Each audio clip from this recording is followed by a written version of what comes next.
क्या अहमर अपनी माँ के दबाव में आकर गुल को तलाक दे देगा? और क्या पिंकी अपनी चालाकी से नफीस को बेवकूफ़ बनाकर उससे पैसे ऐंठने में कामयाब हो जाएगी? ड्रामे के आने वाले एपिसोड्स बेहद ही दिलचस्प और रोमांच से भरपूर होने वाले। अहमर गुल को अपने साथ लेकर घर आता है। उसकी माँ पहले से ही गुस्से में तैश में टहल रही होती है। जैसे ही अहमर घर में दाखिल होता है, माँ गुस्से से कहती है, बेटा तुम कहाँ रह गए थे? आज तुम्हारा निकाह है और तुम इतनी देर से घर आ रहे हो। अहमर नरमी से जवाब देता है, अम्मी मैं किसी दोस्त के साथ नहीं था, मैं निकाह कर चुका हूँ। यह सुनकर उसकी माँ के पैरों तले जमीन खिसक जाती है। वो हैरानी से पूछती है, क्या? किससे निकाह किया है? अहमर आवाज लगाता है, गुल अंदर आओ। जैसे ही गुल कमरे में दाखिल होती है, पूरा माहौल जैसे थम सा जाता है। अहमर की माँ का चेहरा गुस्से से तमतमा उठता है और वो चीख कर कहती है, तलाकशुदा लड़की को मैं कभी अपनी बहू नहीं मानूंगी। ये क्या पागलपन कर दिया है तुमने अहमर? अहमर शांत लहजे में जवाब देता है, अम्मी ये मेरी बीवी है, प्लीज इसके लिए कोई भी अपशब्द मत कहिए, मुझे बहुत दुख होता है। उसी पल नौशी भी वहाँ पहुँच जाती है। वो गुस्से में पागल हो जाती है और अहमर पर बरस पड़ती है, तुमने मेरे साथ धोखा किया है, तुम हमेशा से झूठे थे।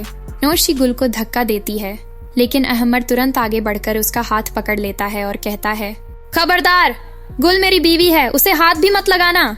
नौशी आंसुओं से भरी आंखों के साथ कमरे में चली जाती है। अहमर की माँ उसके पीछे जाती है और उसे तसल्ली देती है, बेटा चिंता मत करो, मैं अहमर को मजबूर कर दूंगी कि वो गुल को तलाक दे दे। दूसरी ओर गुल बेचैनी से अहमर से पूछती है, अहमर क्या मैंने गलत फैसला किया?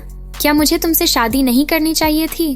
अहमर उसका हाथ थामकर कहता है, नहीं गुल, तुमने बिल्कुल सही फैसला किया है। मैं तुम्हारे साथ बहुत खुश हूँ। अम्मी को थोड़ा झटका लगा है, जल्दी मान जाएंगी, मैं सब संभाल लूंगा। और उधर पिंकी की चालबाजी का पर्दा अब खुलने ही वाला है। पिंकी ने झूठ बोलकर कि वो प्रेग्नेंट है, नफीस और उसके परिवार को बेवकूफ बना रखा है। हकीकत ये है कि पिंकी प्रेग्नेंट नहीं है। अब उसे डर है कि कहीं नफीस की माँ उसकी सच्चाई जान न ले, इसलिए अब पिंकी अपनी चालाकी दिखाती है और नफीस को इमोशनल ब्लैकमेल करने लगती है।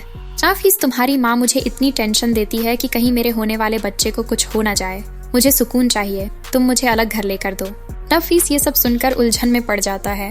उसे समझ नहीं आता कि माँ की सुने या बीवी की। तो दोस्तों अब आप बताइए, क्या अहमर वाकई माँ के कहने पर गुल को तलाक दे देगा? और क्या नफीस पिंकी की चाल में फंस जाएगा? अपनी राय हमें कमेंट्स में जरूर बताइएगा।